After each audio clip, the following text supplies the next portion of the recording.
जय श्री कृष्णा। राधे राधे दोस्तों, आज हम आपके लिए एक नई कहानी लेकर आए हैं जो जगत के पालनहार भगवान श्री हरि की पत्नी माँ लक्ष्मी ने उनसे एक औरत विधवा क्यों होती है इसके बारे में पूछा था। तो चलिए कहानी शुरू करते हैं। अगर आप भी आध्यात्मिक जानकारी पाना चाहते हैं तो इस चैनल को अभी सब्सक्राइब कर ले। तो एक बार माता लक्ष्मी भगवान विष्णु से मिलने के लिए जाती है और कहने लगती है, मतलब प्रभु, जब मैं आपसे मिलने के लिए आ रही थी तो मेरी नजर मृत्युलोक पर पड़ी। वहां मैंने देखा कि 3 स्त्रियां जो आपस में सहेली थी, उनमें से 2 स्त्रियों विधवा होकर की दुखी जीवन जी रही थी, जबकि एक स्त्री सुहागन होकर के अपने पति के साथ सुखी जीवन जी रही थी। प्रभु, यह बात मेरी समझ में नहीं आई, इसलिए मेरे मन में 3 प्रश्न उठने लगे। अपने आप से यह चाहती हूँ कि आप मेरे तीनों प्रश्नों के उत्तर देकर कि मुझे संतुष्ट करने की कृपा करें। पितरों, इस प्रकार माता लक्ष्मी की बात को सुनकर भगवान विष्णु कहते हैं, लक्ष्मी, तो मुझे अपने तीनों प्रश्नों को बताओ, मैं तुम्हें तुम्हारे प्रश्नों के उत्तर देकर के पूरी तरह संतुष्ट करने का प्रयास करूंगा। तब माता लक्ष्मी कहती है, प्रभु, मेरा पहला प्रश्न है, कौन सी स्त्री समय से पहले विधवा हो जाती है? मेरा दूसरा प्रश्न है, कौन सी स्त्री को जीवन में कभी सुख नहीं मिलता? और मेरा तीसरा प्रश्न है, कौन सी चीजें ऐसी हैं जो एक पत्नी अपने पति को मांगने से भी नहीं देती? मित्रों, इस प्रकार माता लक्ष्मी के प्रश्नों को सुनकर के भगवान विष्णु कहने लगे, तुम जिन स्त्रियों की बात कर रही हो उनमें से 2 स्त्रियों विधवा होकर अपना दुखी जीवन जी रही है और वहीं पर एक स्त्री सुहागन होकर के अपने पति के साथ में अपना सुखी जीवन जी रही है। तुम जानना चाहती हो आखिरकार ऐसा क्यों है? तो मैं तुम्हें एक छोटी सी कहानी सुनाता हूँ। इस कहानी को बहुत ही ध्यान से सुना। आधी अधूरी कहानी सुनने वालों को आधा अधूरा ही ज्ञान प्राप्त होता है, जो जीवन में कभी काम नहीं आता, क्योंकि तुम्हारे तीनों प्रश्नों के उत्तर इसी छोटी सी कहानी में समाये हुए हैं। यदि तुमने ध्यान से सुना तो तुम्हारी तीनों प्रश्नों के उत्तर तो अवश्य मिलेंगे और तो उन्हें संतुष्टि प्राप्त होगी। मित्रों, माता लक्ष्मी कहती है, प्रभु ने आपकी बात से सहमत हूँ, आप कहानी शुरू करो। मैं कहानी को पूरी मन से सुनूंगी और जब तक आप कहानी बोलेंगे तब तक मेरा मन किसी दूसरे स्थान पर नहीं जाएगा। भगवान विष्णु कहते हैं, हे लक्ष्मी, सबसे पहले मैं तुम्हें उस स्त्री की कहानी सुनाता हूँ जो सुहागन बनकर के सुखी जीवन जी रही है। जिस सुहागन स्त्री की तुम बात कर रही हो वह स्त्री एक राजा के नौकर की पत्नी है और जिस नौकर की वह पत्नी है होकर को अपनी पत्नी पर पूर्ण विश्वास और भरोसा है कि वह पतिव्रता है, जिसकी महिमा वह अपने साथियों में बार बार करता है। अब देखो, एक दिन की बात है, राजा के नौकर ने अपनी पत्नी की प्रशंसा इतनी की यह बात धीरे धीरे फैलते हुए राजा के दरबार तक पहुंच गई। फिर तो राजा ने अपने नौकर को बुलाया और उस नौकर से कहा कि तुम हर किसी से कहते हो कि तुम्हारी पत्नी पतिव्रता है, क्या वास्तव में आपकी पत्नी पतिव्रता है?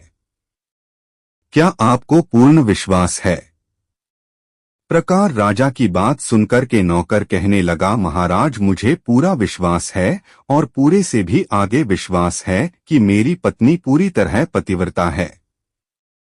अब इस समय पर राजा का महामंत्री कहने लगता है, यदि मैं तेरी पत्नी का पतिव्रत धर्म खंडित कर दो तो तुझे क्या सजा मिलनी चाहिए? फिर तो नौकर ने कहा, यदि तुम मेरी पत्नी का पतिव्रत धर्म खंडित कर देते हो तो महाराज मुझे फांसी लगा देना।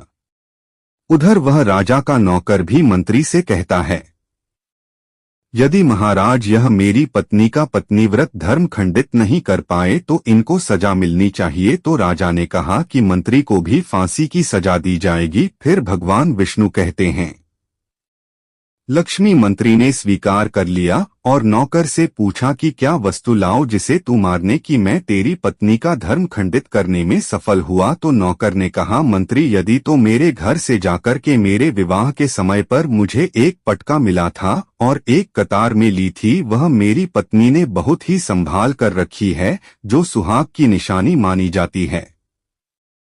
यदि तो पटका और कतार लाकर मुझे दिखा दें तो मैं मान जाऊंगा कि मैं मेरी पत्नी का धर्म तो उन्हें पूरी तरह नष्ट कर दिया है। अब शर्त स्वीकार हो जाने के बाद में महामंत्री शहर में जाता है और एक बूटी से जाकर मिलता है। वह हमेशा एक दूसरे से भेदने का काम करती थी और जो काम कोई नहीं कर पाता वह काम करें में वह सक्षम थी। फिर इस प्रकार उस मंत्री ने उस ड्यूटी को अपने स्वार्थ के लिए बुलाया और द्वितीय से कहा कि देखो, इस नाम का एक व्यक्ति है, एक व्यक्ति उससे मेरी शर्त लगी है। और फिर उसने उसे शर्त के बारे में उसको सारा कुछ बता दिया। फिर बहादुरी से कहने लगा, तो कैसे भी करके उस स्त्री से मेरा संपर्क करवा दे, तुझे जितना धन चाहिए मैं उतना धन। इस प्रकार मंत्री की बात सुनकर के ड्यूटी कहने लगे, भाई तो उस औरत के बारे में बात मत कर, वह औरत पूरी तरह से पतिव्रता है, तेरी ओर चुकेगी भी नहीं, तेरी शक्ल भी नहीं देखेगी और उनके परिवार के व्यक्ति खूंखार है, खाल उतार लेंगे। तो मंत्री कहने लगा, ठीक है, यदि तू मेरा उससे संपर्क नहीं करवा सकती है तो एक काम कर दें, उसके घर जाकर के पटका और कतार चुरा कर ला दे और उसकी पत्नी के गुप्तांग के पास में यदि कोई चिन्ह हो तो वह भी मुझे देख करके बता दें, फिर मैं तुझे मुहमांगा इनाम दूंगा। यह बात बूटी की समझ में आ गई और उसने कहा, ठीक है, मैं तुम्हारा काम अवश्य करूंगी। नौकर शहर में रहता था।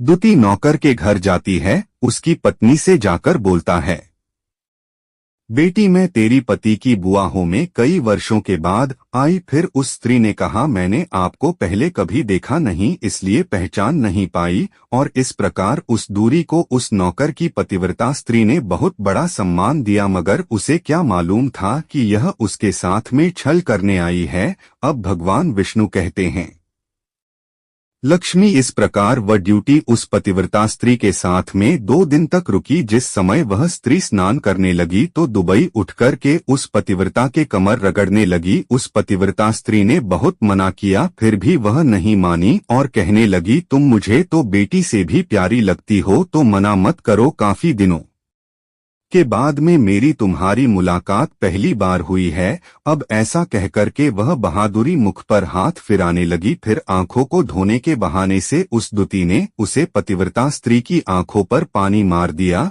और उसे स्त्री की आंखें बंद हो गए। इस प्रकार गुप्तांग के पास में जांग पर तिल था, जो दूती ने देख लिया, बस उसका काम बन गया।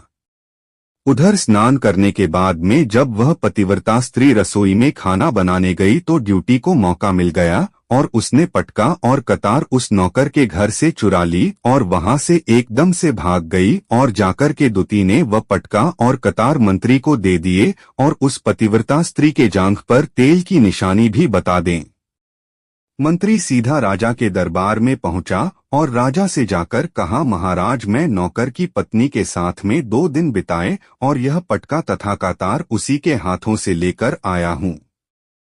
फिर तो राजा ने दरबार लगाया और नौकर को बुलाया तथा महामंत्री से सभा में पटका और कतार नौकर को दिखाने के लिए कहा। फिर राजा की आज्ञा पाकर के मंत्री ने उस नौकर को पटका और कतार दिखाई और उसकी पत्नी की जांघ पर तेल भी बताया। तो नौकर मान गया कि वास्तव में आज मेरी पत्नी ने अपना पतिव्रत धर्म पूरी तरह से भंग करवा ली। भगवान विष्णु कहते हैं, लक्ष्मी फिर तो राजा ने फांसी का दिन 15 दिन के बाद में रख दिया और कहा कि नौकर को 15 दिन के बाद में फांसी पर चढ़ाया जाएगा। और इस प्रकार से नौकर से उसकी अंतिम इच्छा पूछी तो नौकर ने कहा कि मैं अपनी पत्नी से अंतिम बार मिलना चाहता हूँ। इस प्रकार राजा ने उस नौकर को आज्ञा दी, ठीक है, तुम अपनी पत्नी से मिल सकते हो। फिर नौकर अपने घर गया और अपनी पत्नी से कहा कि आप मेरे साथ में बहुत बड़ा विश्वासघात किया। मैंने आपके विश्वास पर मंत्री से ऐसी शर्त लगाई थी कि राजा के दरबार में राजा के सामने मैंने कहा था कि मेरी पत्नी का पतिव्रत धर्म कोई नष्ट कर दे तो मुझे फांसी लगा देना। अब मुझे 15 दिन के बाद में फांसी लगा दी जाएगी।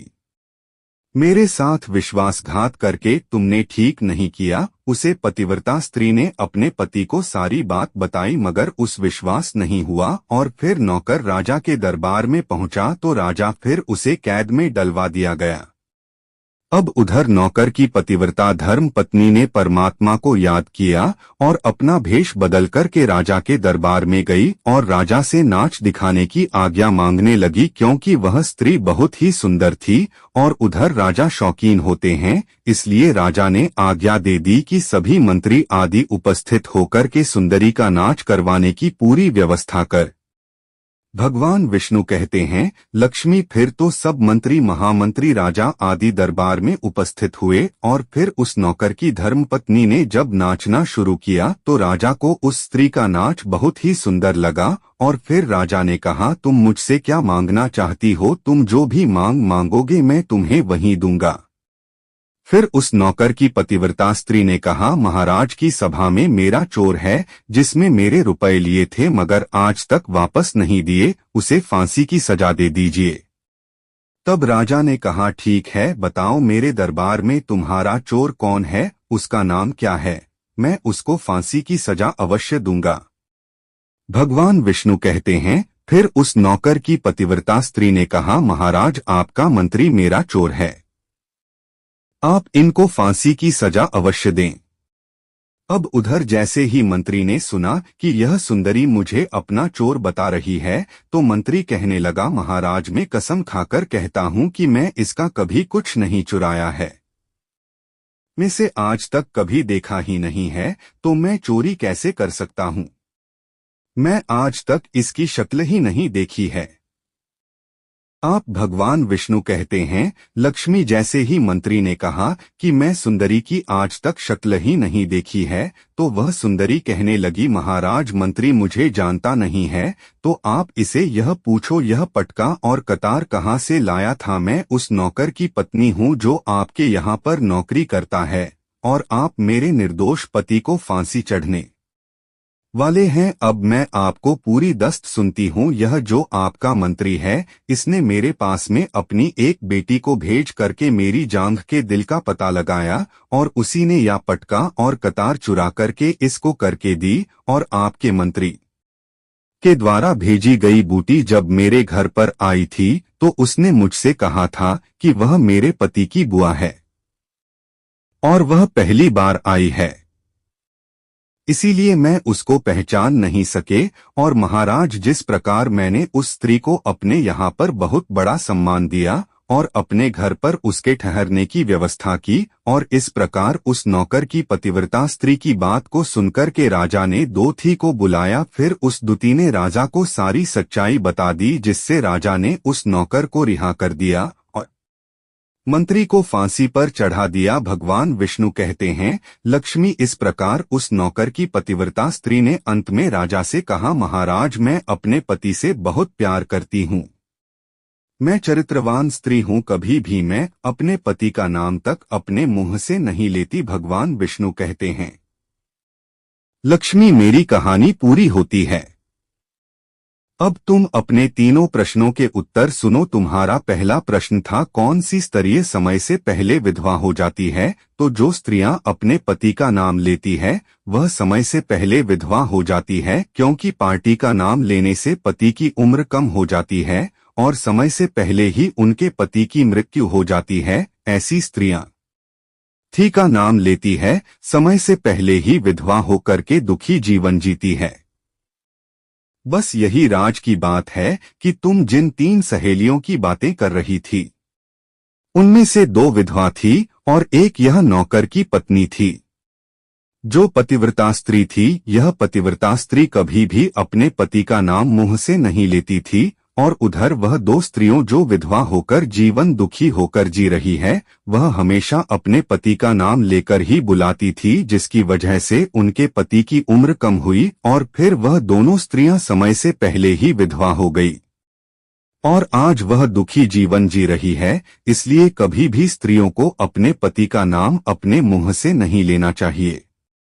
अब तुम्हारा दूसरा प्रश्न था, कौन सी स्त्री को जीवन में कभी सुख नहीं मिलता है? तो समझ लो जो स्त्रियां अपने पति के बिना अनुमति के किसी तीर्थ स्थान या उत्सव में जाती है, उनके जीवन में कभी सुख नहीं आता। ऐसी स्त्रियां जीवन पर दुखी रहती हैं और उन्हें पार्टी का कभी प्रेम नहीं मिलता। भगवान विष्णु कहते हैं, लक्ष्मी तुम्हारा तीसरा प्रश्न था कि ऐसी कौन सी चीज है जो एक पत्नी अपने पति को मांगने से भी नहीं देती? तो समझ लो वह चीज गाली है। एक चरित्रवान स्त्रिय कभी अपने पति को गाली नहीं दे सकती और जो स्त्री गाली देती है वह स्त्री कभी चरित्रवान नहीं होती और ऐसी स्त्री जीवन भर रोती है, उसके जीवन में कभी सुखी नहीं आती और समय से पहले ही ऐसी स्त्री विधवा हो जाती है। मित्रों, इस प्रकार कहानी सुनने के बाद में माता लक्ष्मी पूरी तरह से अपने तीनों प्रश्नों से संतुष्ट होकर कहती हैं, प्रभु वास्तव में जो स्त्री चरित्रवान होती है न कभी दुखी जीवन नहीं जीती हैं, क्योंकि ऐसे घर में लक्ष्मी का वास होता है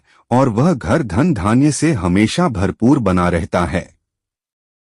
ऐसी स्त्रियां हमेशा घर को स्वर्ग बना देती है। वीडियो अच्छी लगती है तो एक लाइक जरूर करें। धन्यवाद।